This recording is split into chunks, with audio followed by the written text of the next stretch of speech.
Bismillahirrahmanirrahim. Assalamualaikum warahmatullahi wabarakatuh.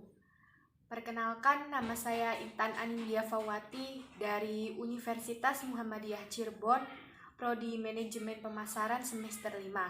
Di video kali ini, saya akan mereview sebuah jurnal yang berjudul Membangun Tradisi Entrepreneurship pada Masyarakat yang disusun oleh Helisia Margahana dan Eko Triyanto.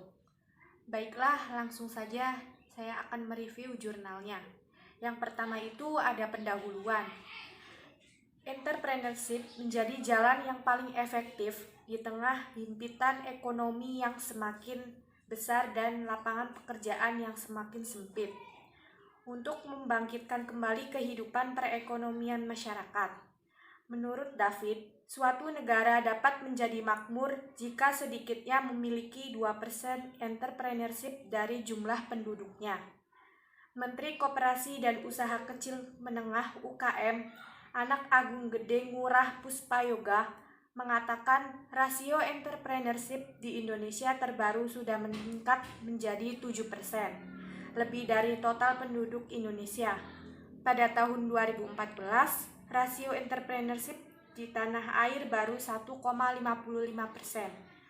Ciri-ciri seorang entrepreneurship diantaranya adalah ia merasakan peluang dan mengejar peluang yang ia rasa cocok dengan dirinya, serta percaya bahwa keberhasilan pasti dapat dicapai.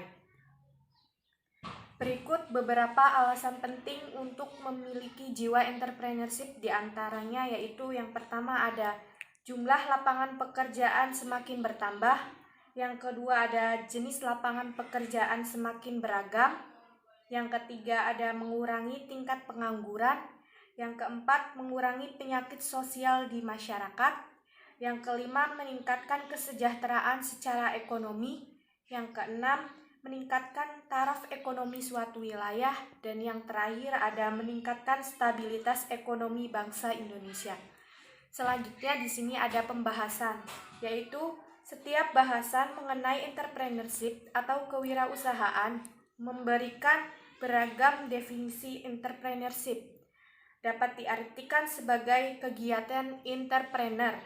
Terdapat banyak definisi tentang entrepreneurship, yang secara garis besarnya yaitu entrepreneurship dapat diartikan sebagai kemampuan individu dalam menciptakan peluang ekonomis dari sebuah ide usaha baik skala kecil maupun skala besar. Selain itu, entrepreneurship juga mampu memberikan dampak yang baik bagi perkembangan ekonomi di Indonesia. Semakin banyak entrepreneur, maka makin kuatlah daya tahan berbenturan terhadap krisis ekonomi. Entrepreneur mampu memberikan alternatif yang baik untuk mengurangi bahkan menghapus angka pengangguran yang membesar. Lalu selanjutnya itu ada pendidikan berbasis entrepreneur, yaitu entrepreneurship tidak dapat diajarkan dengan pemaksaan atau proses pengarbitan.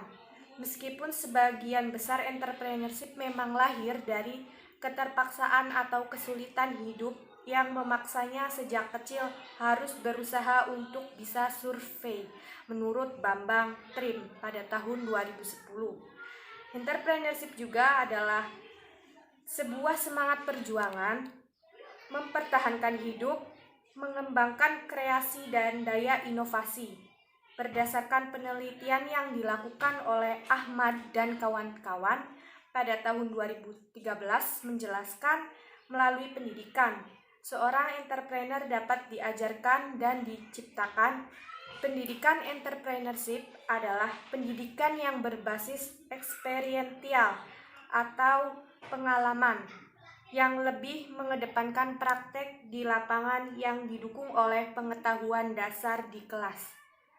Selanjutnya ada peran pemerintah dan masyarakat dalam entrepreneur, yaitu pengembangan entrepreneurship tidak hanya tanggung jawab pemerintah, namun diperlukan sinergi antara masyarakat, kaum intelektual, dan pemerintah. Objek dari entrepreneur adalah masyarakat dengan aktivitas usaha atau bisnis.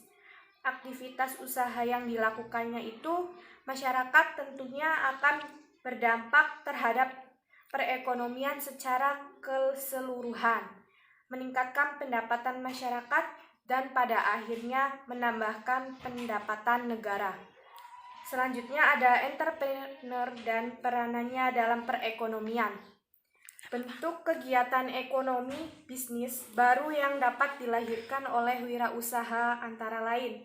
Yang kesatu ada memunculkan kegiatan bisnis baru. Poin pertama adalah impor dan ekspor produk dan jasa serta adanya pertukaran tenaga ahli atau tenaga teknik akibat kerjasama bisnis. Poin kedua, sebagai penghasilan bahan baku, penghasil produk dan jasa, dan juga berperan menciptakan unit usaha baru lainnya. Poin ketiga, terciptanya pedagang atau pengusaha perantara dalam berbagai skala mikro, kecil, dan menengah. Lalu kedua itu ada memunculkan pembudayaan semangat persaingan bisnis yang tinggi. Poin pertama ada membangun lingkungan kerja dan organisasi serta budaya korporat yang kondusif untuk pertumbuhan kreativitas sumber daya manusia dan persaingan antar staf untuk berprestasi tidak saja dalam hal inovasi produk, jasa, dan sistem baru, tetapi juga lebih peka atau sensitif terhadap pemuasan kepada konsumen. Poin kedua itu ada untuk menang dalam persaingan bisnis, para pelaku bisnis harus mempunyai daya saing yang tinggi. Yang ketiga itu ada pemenuhan kebutuhan pasar dengan cepat. Salah satu watak atau perilaku seorang wirausaha adalah kemampuannya untuk membaca kondisi pasar. Hasil bacaan tersebut kemudian dihitung dengan cepat dan pada akhirnya akan dapat disimpulkan besarnya keuntungan yang akan diperoleh sebagai hasil dari usaha aktif dalam pemenuhan kebutuhan pasar, dan juga akan diketahui dengan jelas berapa besar skala potensi pasar tersebut. Mungkin itu saja review jurnal yang dapat saya sampaikan. Kurang lebihnya mohon maaf apabila ada kata-kata yang salah. Wabillahi taufiq wal hidayah. Wassalamualaikum warahmatullahi wabarakatuh. I got broads in Atlanta, just to throw me in the family. Credit cards and the scammers, getting no licks in the band. Legacies.